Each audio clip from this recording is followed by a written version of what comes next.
সারাক্ষণ শ্রী শ্রী মাকে ডাকবেন, মা তুমি কিন্তু আমার হাত ধরে থেকো।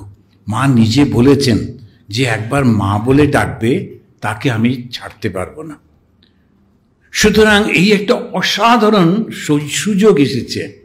সব সময় শ্রী শ্রী মাকে বলবেন যে মা তুমি কিন্তু আমাকে ছেড়ে যেও না। আপনি দেখবেন আপদে বিপদে নানান রকম অবস্থায় যখন মাথা কাজ করছে না, ঠিক কিছু না কিছু হয়ে একদম হয়ে যাবে। আমাদের নিজেদের জীবনে না প্রত্যেকটা পদক্ষেপে প্রমাণ পাই, কিন্তু এমন মন তারপরেও বিশ্বাস হয় না।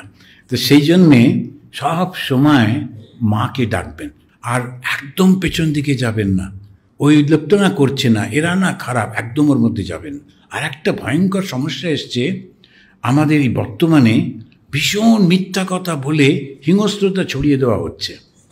ওরা খারাপ, ওদের জন্যে আমাদের খারাপ হচ্ছে, অমুক তমুক নানান রকম ছড়িয়ে দিচ্ছে।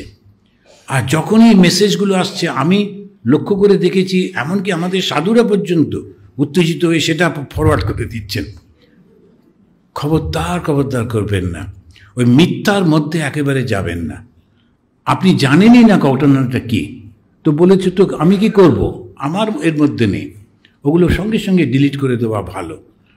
তা পরবর্তী দেখা গেল কোনো কিছুই হয়নি, মিথ্যা কতগুলো জিনিস।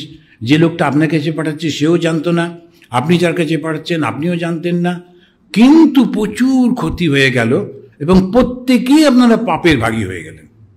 যে প্রথম শুরু করলো ও কিন্তু নিজের প্রফিটের জন্য করলো প্রচারটা, করবার পর বললো না সরি আমি জানতাম না, ওটা হয়ে গেল। কিন্তু ইতিমধ্যে আপনারা সকলে পাপীর ভাগে হয়ে গেলেন শুধু ফরওয়ার্ড করে করে। খবরদার করতে যাবেন না, না আমার ওর মধ্যে নেই, ওসবের মধ্যে আমরা নেই।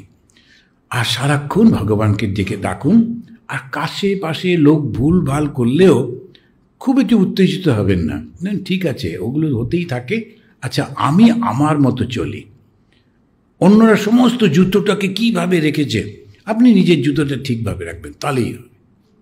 শুধু নিজেকে সামলে নিতে পারলেই হয়ে গেল। প্রত্যেকে যদি নিজে সংযত হয়ে চলে, সমাজটাই পাল্টে যাবে।